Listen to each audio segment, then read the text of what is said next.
Hola, vamos a ver primero una introducción de qué es fiscalización y posteriormente vamos a ver el tema de requerimiento de información, que es una de las facultades que tiene la administración tributaria. Bueno, primero, ¿qué es fiscalización? Es una de las funciones que tiene la administración tributaria y consiste en la comprobación de la situación real de los sujetos pasivos de la obligación tributaria, con la finalidad de verificar el exacto cumplimiento formal y material de sus obligaciones y deberes. ¿Qué es lo que pretende? Recordemos que el contribuyente, el responsable, en general, los sujetos pasivos de la obligación tributaria, lo que se promueve es que autoliquiden sus obligaciones, que la autodeterminen y autoliquiden y paguen. La fiscalización lo que pretende verificar es que lo hicieron bien, que cumplieron tanto formal como materialmente esas obligaciones. Y se lleva a cabo a través de la inspección tributaria, que consiste en la visita en el lugar donde realiza la actividad económica el sujeto pasivo fiscalizado, o sea, la visita a la empresa, la visita a la oficina, etc. Es importante que esas visitas tienen sus requerimientos, sus condiciones, que vamos a ver en otro video con más detalle.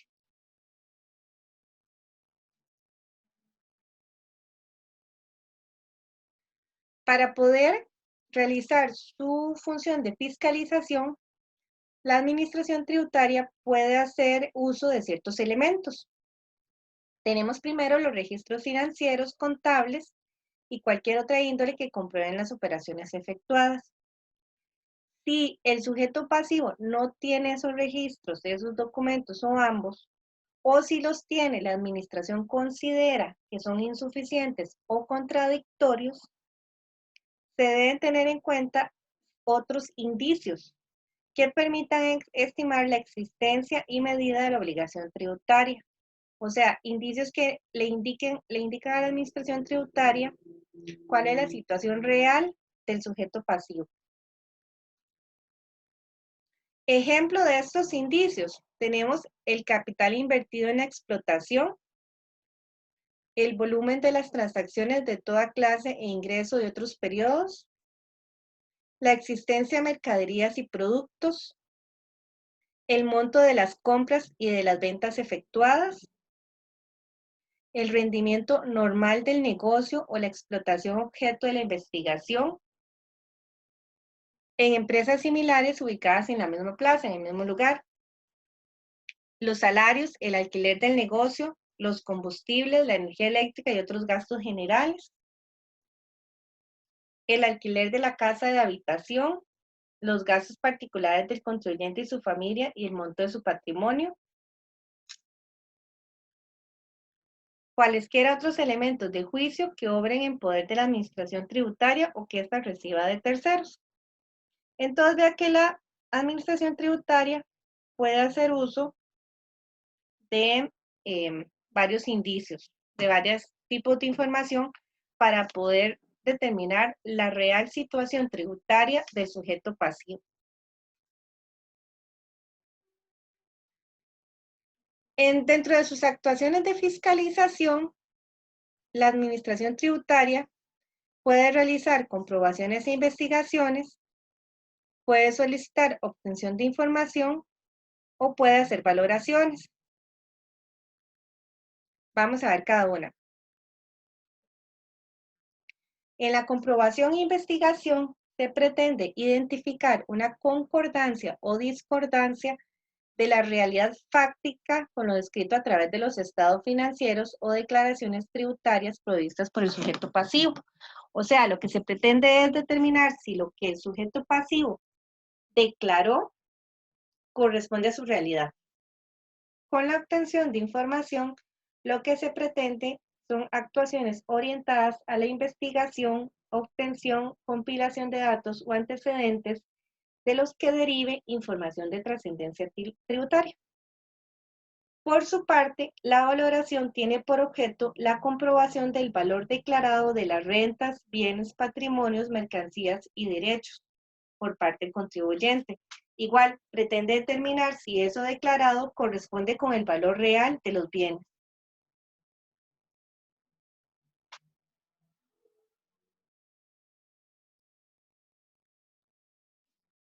Nos vamos a enfocar hoy en esta segunda clase, que es la obtención de información.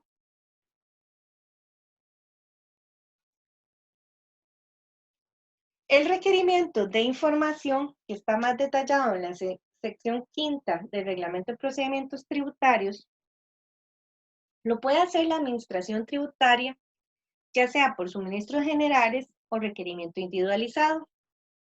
Suministros generales es a un grupo amplio de personas. Por ejemplo, la declaración D-151, conocida como declaración de proveedores, deben hacerla todos los contribuyentes que hayan prestado ciertos servicios o hayan vendido mercadería y se realiza en noviembre. Entonces, todos los contribuyentes que estén en esas condiciones. Por su parte, el requerimiento individualizado de información ya es a una persona en específica o una empresa en específico. Entonces, es, por ejemplo, usted, Carolina Muñoz, abogada, necesito que me proporcione esta información y la información debe ser detallada.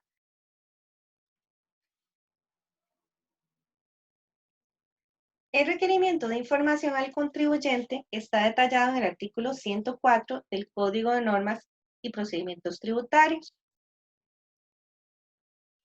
La Administración Tributaria le puede requerir presentación de libros, archivos, registros contables y toda información de trascendencia tributaria que se encuentre impresa en forma de documento, soporte técnico o registrada por cualquier otro medio tecnológico.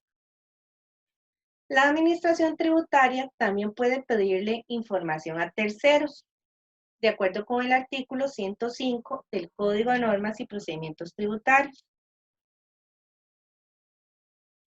Esa información debe ser previsiblemente pertinente para efectos fiscales y producto de las relaciones económicas, financieras y profesionales que la tercera persona tiene con otras.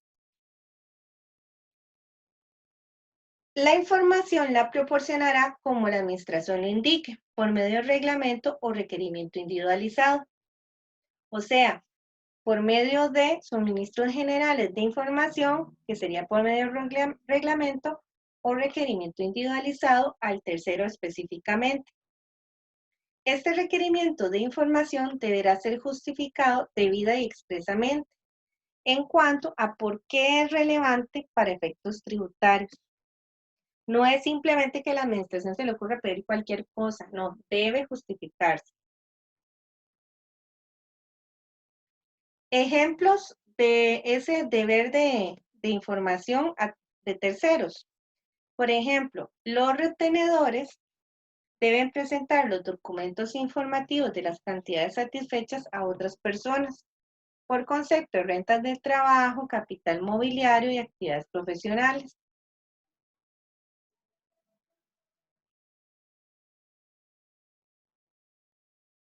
Las sociedades, asociaciones, fundaciones y colegios profesionales deben suministrar la información de trascendencia tributaria que conste en su registro respecto de sus socios, asociados, miembros y colegiados.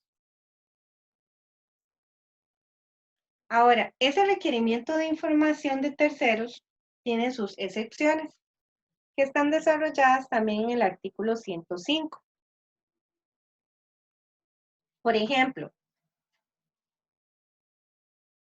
los ministros del culto en cuanto a los asuntos relativos al ejercicio de su ministerio, porque los ministros tienen que guardar secreto profesional en relación con ese ejercicio.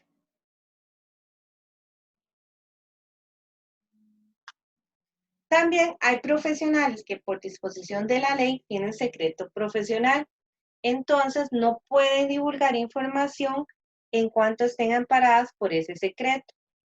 Sin embargo, los profesionales no podrán alegar el secreto profesional para impedir la comprobación de su propia situación tributaria. El secreto profesional aplica en relación con mis clientes. No puedo alegar secreto profesional para evitar algún tipo de requerimiento de información hacia mi persona, pero sí podría alegarlo si me piden información de un cliente.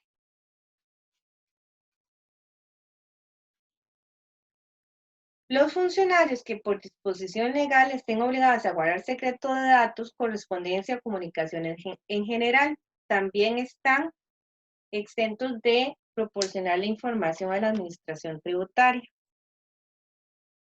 Los ascendientes o los descendientes hasta el tercer grado de consanguinidad o afinidad, tampoco el cónyuge del fiscalizado. Entonces, los ascendientes son, por ejemplo, los papás, los abuelos. Los descendientes son los hijos o los sobrinos, por ejemplo.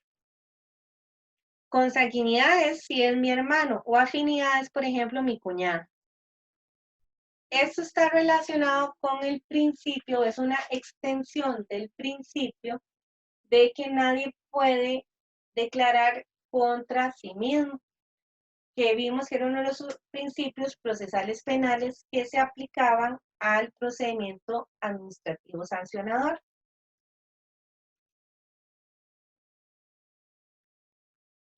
Nuestra legislación regula el secreto bancario.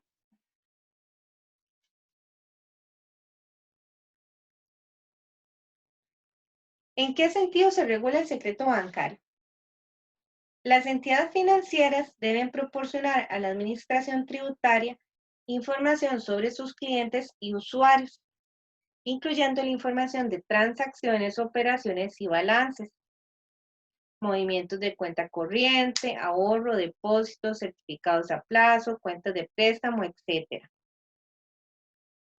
En el tanto, la información que se pida sea previsiblemente pertinente para efectos tributarios. O sea, para la administración, determinación, cobro, verificación de cualquier impuesto, exención, remesa, tasa o gravamen, que se requiera dentro de un proceso concreto de fiscalización. Solo en los procesos de fiscalización es posible que la administración tributaria pida esa información a los bancos, a las entidades financieras.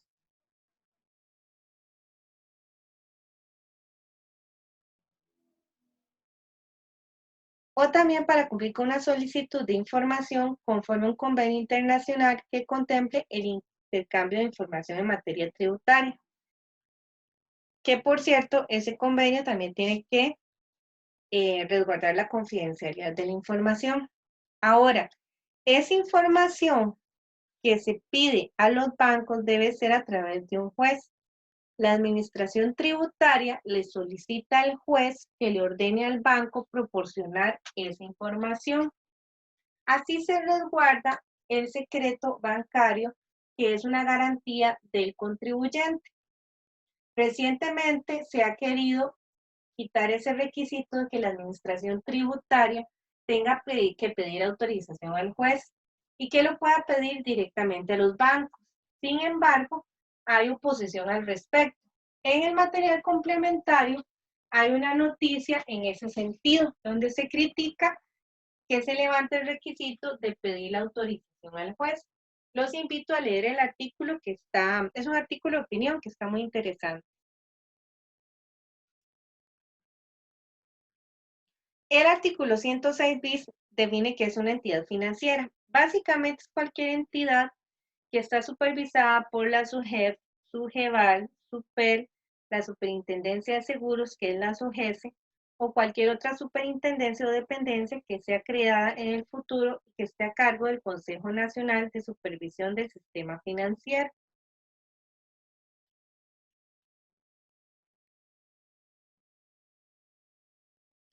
El artículo 106 bis define qué es información pertinente para efectos tributarios o de relevancia tributaria. Indica que la información solicitada se considerará previsiblemente pertinente para efectos tributarios cuando se requiera para la administración, determinación, cobro o verificación de cualquier impuesto, exención, remesa, tasa o gravamen, cuando pueda ser útil para el proceso de fiscalización o para la determinación de un eventual incumplimiento en materia tributaria de naturaleza penal o administrativa, incluyendo delitos tributarios, incumplimiento en el pago de impuestos, infracciones por incumplimientos formales o sustanciales que puedan resultar en multas o recargos.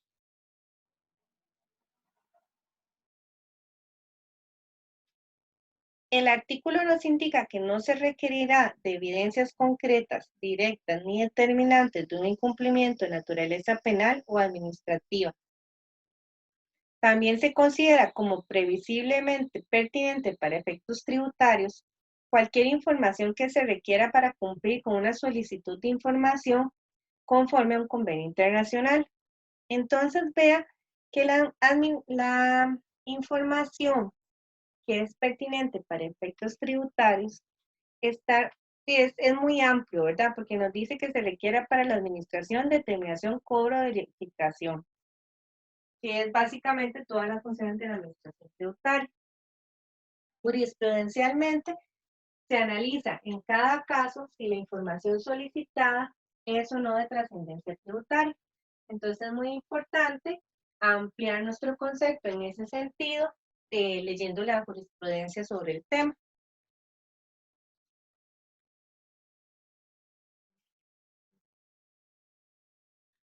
Los funcionarios públicos de cualquier dependencia u oficina pública, los de instituciones autónomas, semiautónomas, empresas públicas y las demás instituciones descentralizadas del Estado, también los de las municipalidades, están obligados a suministrar a la administración tributaria cuantos datos y antecedentes de trascendencia tributaria recaben en el ejercicio de sus funciones.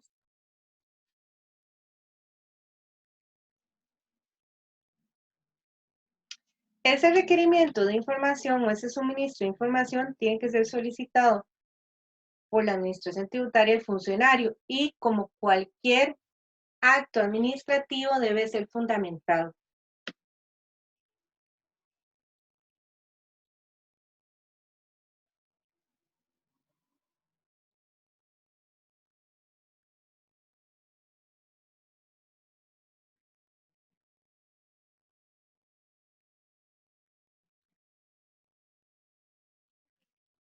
La administración tributaria también puede exigir a los beneficiarios de incentivos fiscales información sobre el cumplimiento de los requisitos y hechos que permiten el incentivo, que permiten el beneficio. Por ejemplo, en zonas francas. La empresa que está en zona franca debe cumplir con ciertos requisitos, que vamos a ver al final del curso, y la administración tributaria podría pedirle información para ver si está cumpliendo con esos requisitos. También se pueden establecer directrices sobre la forma de presentar la información y esto es muy importante, debemos presentar la información de acuerdo a cómo la administración lo está indicando. Si la administración me dice tengo que presentar la información en el formulario de ciento y algo, lo debo presentar en ese formulario, porque de lo contrario no estoy cumpliendo con la obligación.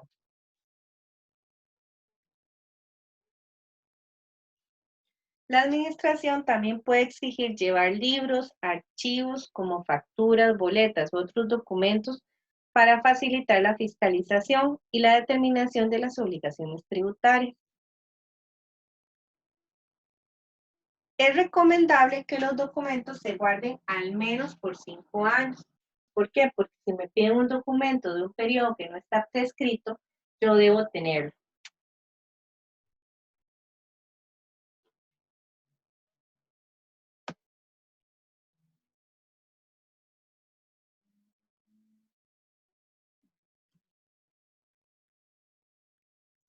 Recapitulando, la información que me pide la administración tributaria solo puede ser usada para fines tributarios.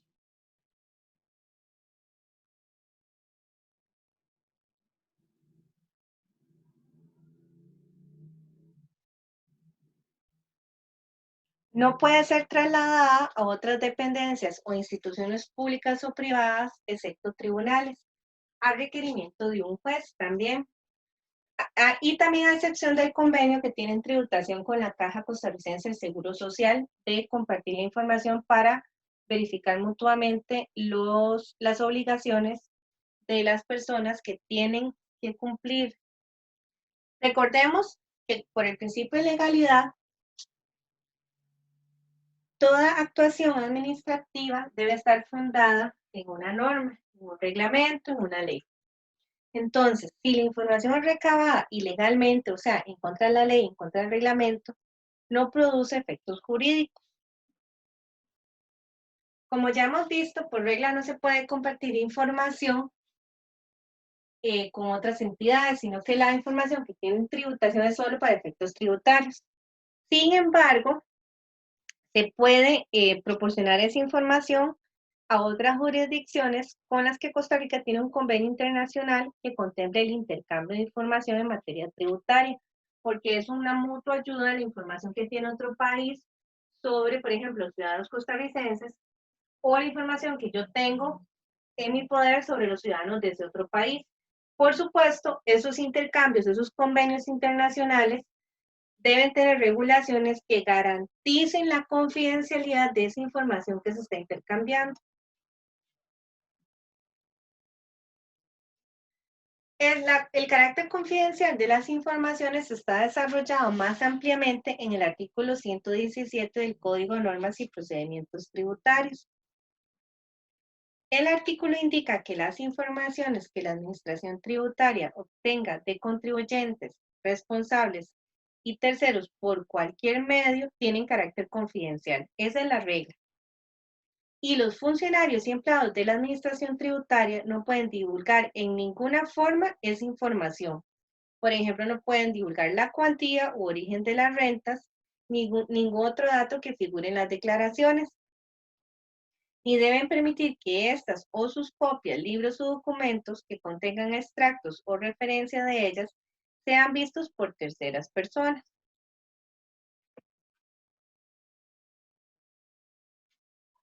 Los invito a leer el Código de Normas y Procedimientos Tributarios, el Reglamento de Procedimientos Tributarios y también el material complementario que les doy. ¿Por qué? Porque eso que estamos viendo son conceptos generales que se van especificando en la jurisprudencia y en las resoluciones de la Dirección General de Tributación, en artículos de opinión, entre otros. Entonces, para tener una mejor conocimiento, una mejor idea de esos conceptos generales, es importante que investiguen sobre los temas.